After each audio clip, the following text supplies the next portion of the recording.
Asalnya Raja Kayangan dan jadi demikian karena disumpahi oleh Bathara Indra, terlantar di negeri antah berantah dan keduanya sangat dibenci orang. Setiap kali mereka mengemis di pasar dan kampung, mereka dipukuli dan diusir hingga ke hutan. Oleh yang demikian, tinggallah dua suami istri itu di hutan makan patung kayu dan buah-buahan. Hatta beberapa lamanya, maka istri si miskin itu pun hamillah 3 bulan lamanya. Maka istrinya menangis hendak makan buah mempelam yang ada di dalam taman raja itu.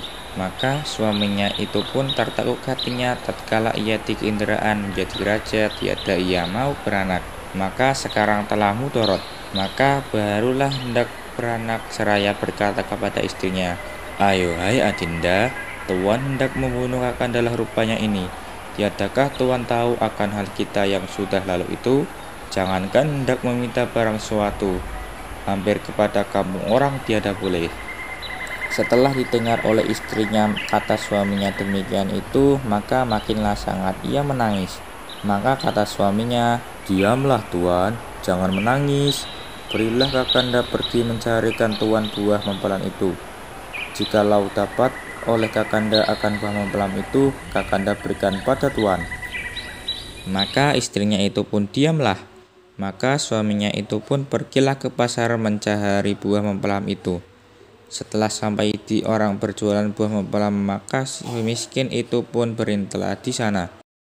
Hendak pun dimintai takut ia akan dipalu orang. Maka kata orang yang berjualan mempelam itu, "Hai miskin, apa kehendakmu?" Maka sahut si miskin, "Jikalau ada belas dan kasihan serta rahim Tuan akan hamba orang miskin, hamba ini minta tolong diberikan yang sudah terbuang itu. Hamba hendak memohonkan buah mempelam Tuan yang sudah pucuk barang sebiji saja Tuan." Maka terlalu belas hati sekalian orang pasar itu yang mendengar kata si miskin. Seperti hancurlah rasa hatinya. Maka ada yang memberi buah mempelam, ada yang memberikan nasi, ada yang memberikan kain baju, ada yang memberikan buah-buahan. Maka si miskin itu pun heranlah akan dirinya oleh sebab diberinya orang pasar itu berbagai-bagai jenis pemberian. Adapun akan dahulunya, jangankan diberinya barang suatu hampir pun tiada boleh. Habislah dilemparnya dengan kayu dan batu. Setelah sudah ia berpikir dalam hatinya demikian itu, maka ia pun kembalilah ke dalam hutan mendapatkan istrinya. Maka katanya, "Inilah Tuan, buah mempelam dan segala buah-buahan dan makan makanan dan kain baju." Itu pun diinjakannya lah istrinya seraya menceritakan hal ihwalnya tatkala ia di pasar itu. Maka istrinya pun menangis tiada mau makan jikalau bukan buah mempelam yang ada di taman raja itu. "Biarlah aku mati sekali." Maka terlalulah sebal hati suaminya itu melihat akan kelakuan istrinya itu seperti orang yang hendak mati. Rupanya tiadalah berdaya lagi. Maka suaminya itu pun pergilah menghadap Maharaja Indradewa itu. Maka baginda itu pun sedang ramai dihadap oleh segala raja-raja. Maka si miskin datanglah lalu masuk ke dalam sekali. Maka titah baginda, "Hai miskin, apa kehendakmu?" Maka sahut si miskin, "Ada juga tuanku." Lalu sujud kepalanya lalu diletakkannya ke tanah. "Ampun tuanku, beribu-ribu ampun tuanku. Jikalau ada karena Syah Alam akan patuhlah hamba orang yang hina ini, hendaklah memohonkan buah mempelam Syah Alam yang sudah gugur ke bumi itu barangkali tuanku." Maka titah baginda, "Hendak engkau buat apakan buah mempelam itu?" "Hendak dimakan tuanku."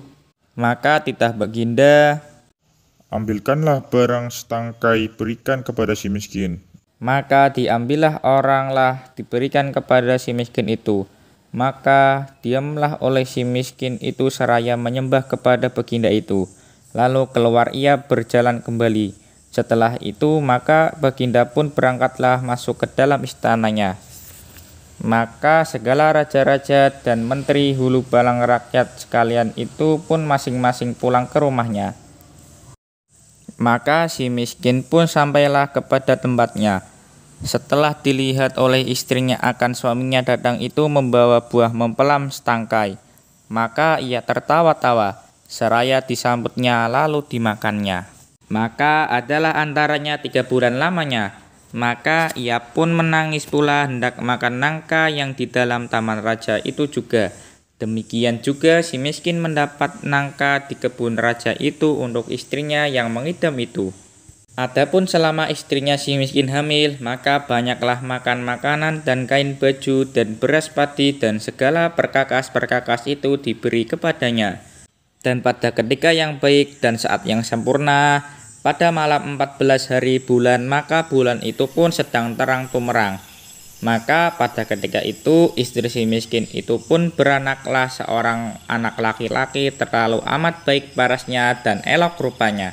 Anak itu dinamakan Marakarmah, artinya anak di dalam kesukaran. Hatta maka dengan takdir Allah menganugerahi kepada hambanya, maka si miskin pun menggalilah tanah hendak berbuat tempatnya 3 beranak itu. Maka digalinyalah tanah itu hendak mendirikan tiang teratak itu. Maka tergalilah kepada sebuah telaju yang besar berisi emas terlalu banyak. Maka istrinya pun datanglah melihat akan emas itu, seraya berkata kepada suaminya, Adapun emas ini sampai kepada anak cucu kita sekalipun tiada habis dibuat belanja. Ia menjadi kaya dan menempah barang-barang keperluannya, kendi, lampit, utar-utar, pelana kuda, keris, dan sebagainya. Sekembalinya dari menempah barang-barang itu, ia mandi bermilau, menimpang anaknya dan berseru, Jikalau sungguh-sungguh anak dewa-dewa hendak menerangkan muka ayahanda ini, jadilah negeri di dalam hutan ini sebuah negeri yang lengkap dengan kota, parit dan istananya, serta dengan menteri, bulu balang, rakyat sekalian, dan segala raja-raja di bawah baginda. Betapa adat segala raja-raja yang besar.